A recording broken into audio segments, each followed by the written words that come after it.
এই সরকারের সামনে আসলে চ্যালেঞ্জ গুলো আমরা কি দেখছি? তিনটা চ্যালেঞ্জ। জি। প্রথমত হচ্ছে গণহত্যার বিচার। এটা হচ্ছে প্রথম একটা বিষয়। এত মানুষ নিহত হয়েছে, আহতরা এখনো হাসপাতালে কাতরাচ্ছে, অনেকে চোখ হারিয়েছে, তারা আর জীবনে এই পৃথিবীর আলো দেখতে পাবে না। সুতরাং এই বিচারটা খুবই জরুরি একটা ব্যাপার। মানে একটা কথা আছে যে মানে অতি দ্রুত বিচার করলে সেই বিচারের মধ্যে ত্রুটি থেকে যায়। আবার এই বিচার কি বর্তমান সরকারকেই করতে হবে, না পরবর্তী সরকারের সেই বিচার প্রক্রিয়াকে এগিয়ে নিতে পারে? কারণ একটা বাংলাদেশের যে বিচারিক কাঠামো, আমাদের যে সংস্কৃতি, তাতে একটি বিচার তো আসলে আমরা 7, 8, 10 বছর হতে দেখেছি এই ধরনের বিচারগুলো।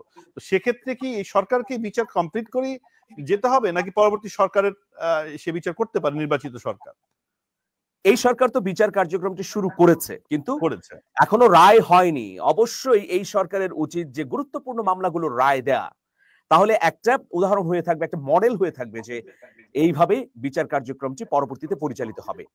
এখন রাজনৈতিক সরকার এলে অনেক ধরনের হিসেব নিকেশ বা সমীকরণ তৈরি হতে পারে, কিন্তু এই অন্তর্বর্তী সরকার যেহেতু গণ অভ্যুত্থানের উপর দাঁড়িয়ে আছে, সুতরাং এই সরকারের অবশ্যই দায়িত্ব আছে যে গুরুত্বপূর্ণ কয়েকটি মামলার বিচার কার্যক্রম অন্তত আন্তর্জাতিক অপরাধ ট্রাইব্যুনাল পর্যন্ত শেষ করে দেয়ার।